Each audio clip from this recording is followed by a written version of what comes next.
At the very start of the show, I said there was lots of exciting stuff on the way today, including songs about science, lovely soul star Ruby Turner, and moles. Why moles, Vic? Well, let me tell you, it's because today's lunchtime guest knows more about moles than your average person. His name is Rob Petherbridge, and he's a mole catcher. Hello, Rob. Hello, Vic. Hello, how lovely to speak to you today. And thank you as well, Rob. I was immensely touched to receive an email at the start of the show with pictures of you and your moles, so I knew to whom I was speaking. Yes, I thought you might as well see the full horror of the situation. You are a very handsome man. There's a lot going on in that beard. An awful lot going on in that beard. Since 1976, so... Have you? Yeah. Wowzer. Is it like Trigger's boot? I suppose it's a different beard though now, isn't it? How often does a beard renew? Well, it sort of drops out when it gets to about 6 inches, I suppose. Oh, really? And that's when it sort of starts and you just grow again? new hair. Goodness me. Is it difficult to keep? No, it's a hell of a lot easier than shaving every day. Well, you that's... just have a wash, and that's it. And that's it. Yeah, my daddy said that. My dad's got a full beard, although it's not quite as big as yours. And he said that he just got fed up of shaving. He said it was the most soul-destroying thing apart from mowing the lawn. Yes. And that's why. Well, fair play to you. And I do like your beard, and I like your mole. Can I ask you a very pertinent question, though, Rob? In the picture I've got in front of me, there you are, with your resplendent beard and your hair buffeted in the wind, wearing a camouflage waistcoat and an army shirt. In your hands, left and right, we have two little moles. Are they alive? I'm afraid those aren't alive. They're ones I just caught. Ex-moles. Oh, that's a shame. Why do we have to get rid of the moles, Rob? Well, we don't have to get rid of them. It's just that people don't like them in certain places. Oh, really? I mean, if the mole was quite happily out there in the wild, as it were, in a hedgerow or in a wood or whatever, no one would worry about them at all. It's only in lawns and paddocks and vegetable patches and raised beds and, gravel paths and all sorts of... You can have a mole erupt a molehill almost anywhere. Really? Yeah. They can come up through paths? Yeah. Oh, my goodness. But they're only tiny. How big is a mole? Well, they're only about 125 centimetres, something like that.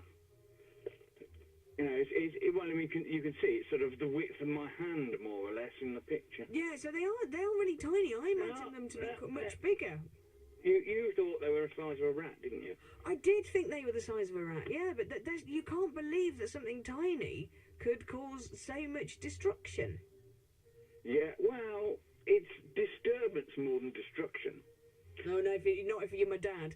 Honestly, he's it depends whether you are a gardener who grows crops, because they like rows of carrots. Do they? They love raised beds with fine tilled soil, because they don't even have to make a tunnel in that. I was, but yeah, they just pop up. Hello, sailor. No, they swim through it. Oh, they swim? Yeah. If the soil is loose enough, they can swim through it as if it was like water, you know. You sound like you're quite admiring of the mole populace. I am. They're fantastic little animals. So despite you being a mole catcher, you're friends with the moles? Yes, in a former life, I was a biology teacher. Were you? Yeah. So how did you come to be a mole catcher? Well, I retired from teaching due to ill health. I met someone while I was kayaking who is a mole catcher, a chap called Bradshaw, and he's a mole catcher in Morton Marsh in Gloucestershire. And we got talking, and my grandfather used to catch moles when he wasn't being a forester for Clinton Devon Estates in Devon. Right. It sort of skipped a generation, and it sort of clicked with me, and we started talking, and one thing leads to another, and before you know where I am, I'm being mentored by Brad. And what does mentoring in the world of mole catching involve? I have been a mole catching apprentice since Easter last year. Oh, right, so you have to serve an I'm apprenticeship. relatively recently, as it were, qualified. Ah, okay. I've done some accreditation with the Guild of British Mole Catchers, and there's more exams to do. Goodness. So, okay, take me through. Challenge. Yeah, it's a challenge, both catching them and learning about them. So tell me, what do you have to do for your mole catching apprenticeship, Rob? Well, it was basically prove you can catch catch some moles. And I can catch moles, regularly and reliably now. But you do have to think like a mole. Okay, so what you put yourself in the mindset of the mole. And That's right. How does a mole think? Well, they are mainly interested in eating. Okay. They need to eat a lot of worms or other invertebrates every 24 hours. About 2/3 of their body weight. Good. Wow, if you think about what a worm is, it's mainly sort of, it's like a tyre with an inner tube with water in between. So they're a bit squishy, worms are. Mm. So there's not a vast amount of energy in them. No. And they are very, very good at harvesting worms. Right. So you've got to try and find what you've got to take worms down to them. Is that No. They find the worms. Right. It's just that people who have got beautiful soil with plenty of worms in and lovely lawns and things like that where worms love to live, say, hello, mole, look, there's loads of food here. You don't have to do very much work. We'll just wiggle around and you can come and eat us. So if you don't want a mole, the trick is to No, you don't want to get rid of the worms. You definitely do not want to get rid of the worms. Because worms are good for your soil, aren't they? They are very, very good. So the only thing is to do is to call you in. But do you get a lot of job satisfaction out of beating the moles? Well, it's not really beating it. It's sort of outwitting them. A mole is going to win because it can always burrow off somewhere else. Yes. We can't see through the soil, so you can't tell what the mole's going to do. You can only have a view on what it might do from what evidence is actually visible on the soil. I see. Gosh, it's a minefield. Well, it is a minefield, yes. Unfortunately, you can't blow up moles with mines.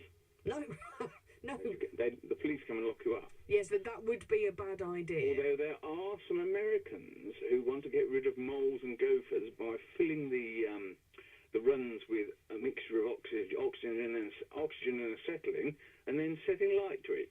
Unfortunately, that tends to blow the lawn up as well.